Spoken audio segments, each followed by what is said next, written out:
10 Hidden Details of Arcane. Who would have thought that characters from League of Legends would become a TV show?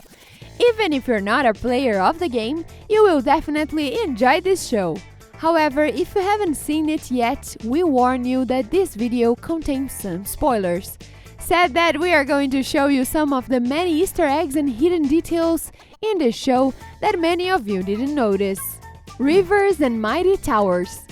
In the opening scene, our main characters Vi and Powder are walking across the bridge between the two main nations of the show, Zaun and Piltover, where the war between them took place, killing the girl's parents.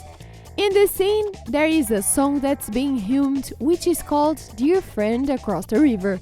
The song is a reference to Rivers and Mighty Towers, which are two key map elements from the game.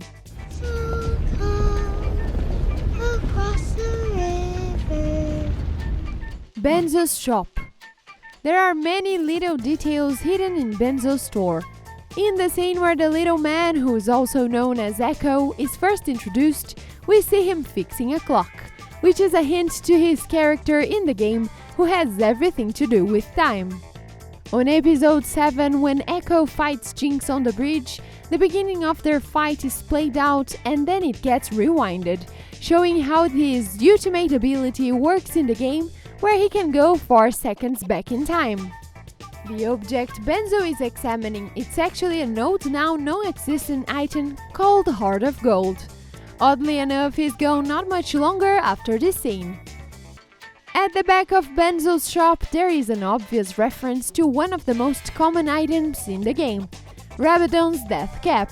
And right above the entrance door, there is an object that belongs to none other than Tryndamere, one of the original champions in the game.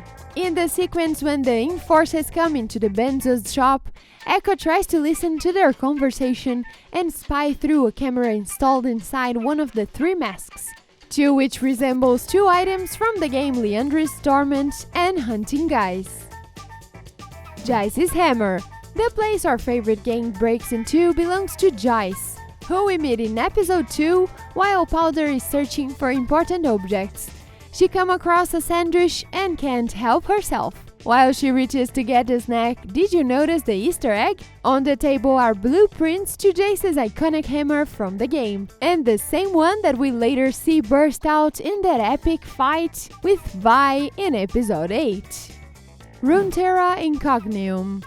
When the kids are running through the Incognia Plaza, you see a nice looking statue in the middle, which is called the Runeterra Incognian. Well, turns out that this statue was there not only for decoration, but to be able to locate any individual in the world. But guess what? The entire first act of Arcane is about finding the 4 kids who caused the incident. Seems like the lifetime work of Valentina Zindello is just a piece of decoration now. Nice shot, Cupcake. In this scene when Vi, Powder, Clagger and Milo are jumping over the rooftops, we can see Cupcakes which references to Caitlyn, who in the game lured the snap trap with a little cupcake in the center of it. Of course, we later meet Caitlyn in the show, who Vi nicknamed as Cupcake as well. These cupcakes are also similar to the ones we see in Bittersweet Lulu's splash art, and in the music box Jinx made in the final episode of the season.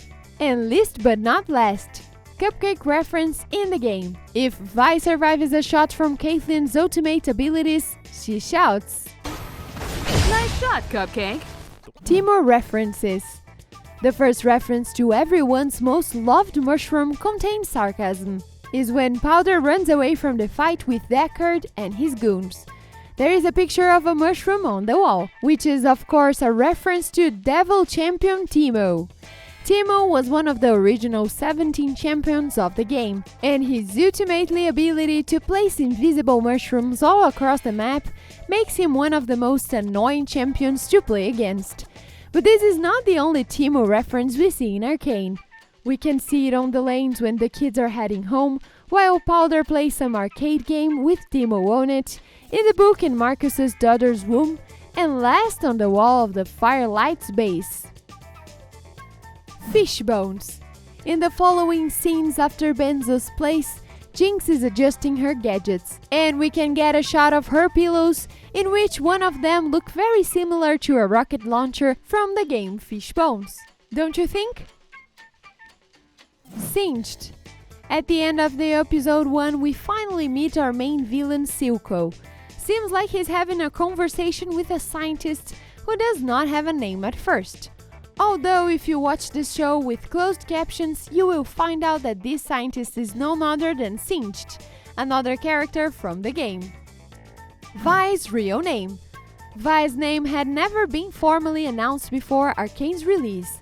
However, in this scene where Powder is really upset for being left behind from her sister and the others, we get a shot of a little box of Powder's things, and the first thing we see is Vi's full name on a piece of paper, and the second thing we see are 2 wings, which are a reference to the Star Guardian Jinx skin. By the way, that skin has 2 mascots associated with it, called Shiro and Kiro, or white and black in Japanese. Isn't that a coincidence that Powder and Jinx are 2 opposite personalities too?